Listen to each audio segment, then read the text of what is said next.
আমাদের যে দুর্ঘটনা এটা কখনোই আমাদের ইতিহাস থেকে মুছবে না। আমাদের প্রত্যেকটা সাফল্যে তাদের কথা আমাদের সবার আগে আসবে। তো আজকের এই সাফল্যের সাথে ডেফিনেটলি আমাদের একটা দুঃখ রয়ে গেছে যে আমরা আমাদের 28 জন স্টুডেন্টকে হারিয়েছি। তো এটা স্বাভাবিক। আপনারাও জানেন এই দুর্ঘটনায় আমাদের বিগত 1 বছর যাবৎ আমরা গার্ডিয়ান যারা এই স্টুডেন্ট যারা এখানে ভিক্টিমাইজ হয়েছে ওই ঘটনায় যারা ক্লাসে ফিরেছে তাদেরও স্বাভাবিক লাইফ এখনো পুরোপুরি ফিরে আসে নাই।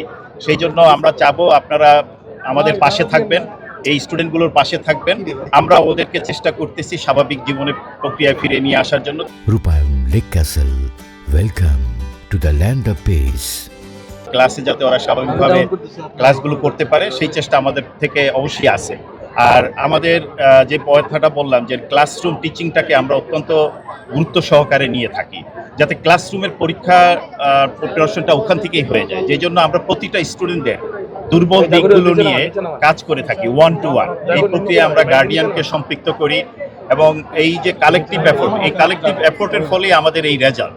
আমরা এই ধারাটা বজায় রাখতে চাই ভবিষ্যতেও, যাতে আমরা আমাদের ইনস্টিটিউশন থেকে জাতির জন্য সমৃদ্ধ সুপ্রতিষ্ঠিত নাগরিক তৈরি করতে পারি, যারা দেশ এবং সমাজকে বিভিন্নভাবে একটা সমৃদ্ধশীল জায়গায় নিয়ে যেতে পারে। এটাই আমাদের আশা।